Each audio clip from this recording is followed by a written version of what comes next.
As the debate around assisted dying gains pace in the UK, one place where the practice is already legal is Switzerland. Every year, dozens of British people travel to clinics there to end their lives in a way that they see fit. But now ITV News has seen evidence which appears to show one such clinic flouting Swiss guidelines and the devastating consequences that can have. Alastair Hamilton was just 47 years old when he told his family he was going to Paris on holiday. He was actually flying to Switzerland. With no terminal illness or indeed apparent mental health problems, Alistair chose to end his life without telling his family. They only learned of his fate via bank records after they'd reported him missing to police. ITV News helped Alistair's mother and brother retrace his final days, and they wanted to share their devastation at our investigation and what it uncovered. A warning that this special report by our UK editor Paul Brand contains some really upsetting scenes. He put his arms around me, looked me straight in the eyes, and he was smiling, and he just said, "Loves you, Mum, loves you lots, always have, always will, no matter what." Alastair Hamilton was only 47 when he said that goodbye. His family thought they were sending him off on a weekend break to Paris, not a one-way journey that would be his last. 2 days after I spoke to him, he was dead. His shoes are in the porch. Some of the clothes, I hold them every now and then. I'm sorry. Take a breath. Take a breath.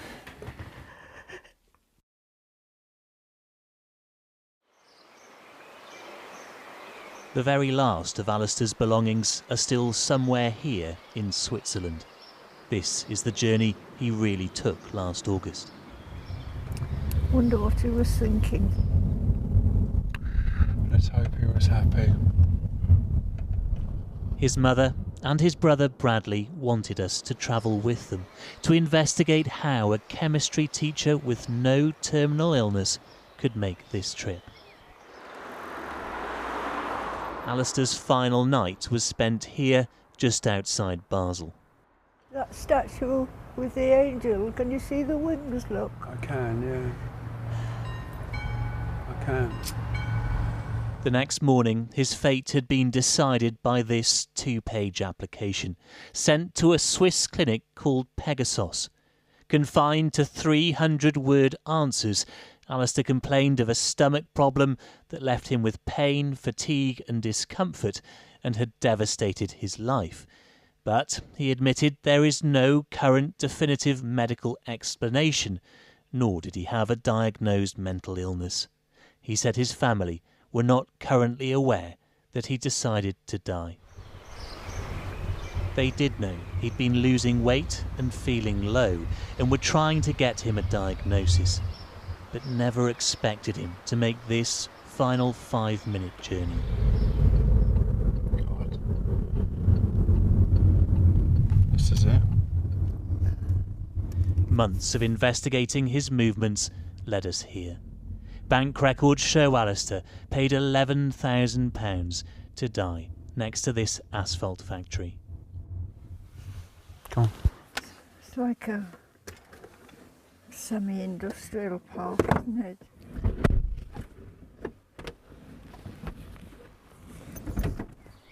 I mean, it's not exactly what I envisaged. We think it was one of the rooms up these stairs. One of those rooms. Yeah. Not the best place to be for your last view of Earth, is it? Bless him. Even more heartbreaking that someone could have been here with him. That they didn't tell us, and you know, he didn't feel he could.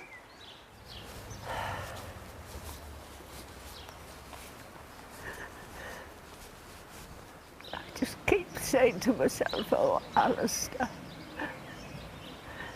Just... Alistair's body was carried back down here after he'd been helped to take a lethal dose of drugs.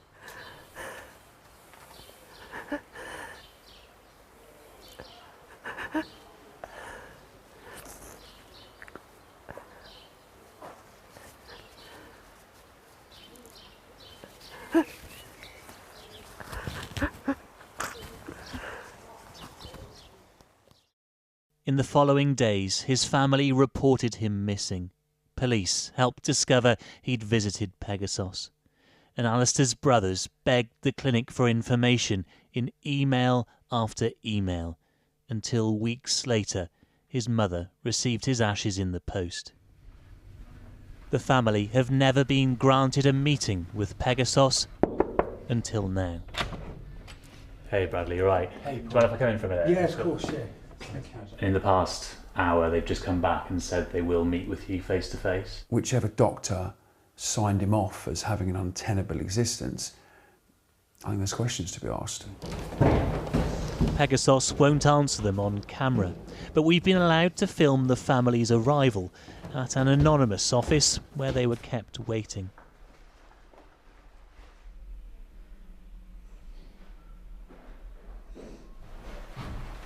Hello.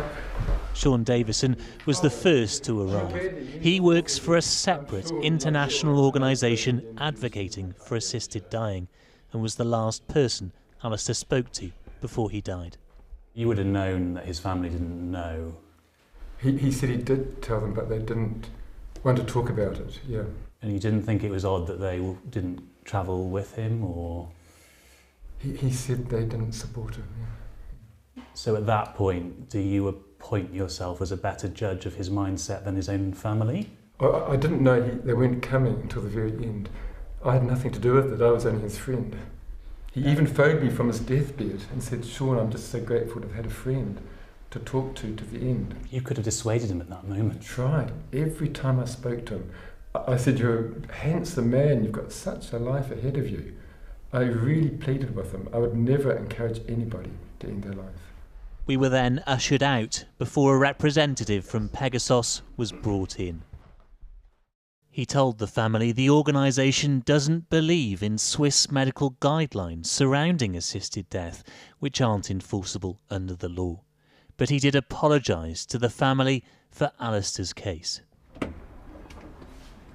They admitted the mistakes that had been made. Now, when someone comes to them on their own, they will make sure that the family has been informed. I was robbed of the chance of going there and cuddling him whilst he did it, giving him a kiss goodbye, all because, you know, these kind of checks and balances weren't in place at Pegasos, and now they have said that they have immediately implemented change. We weren't given that chance to either be with him or, in my case, drag him home tooth and nail if I had to.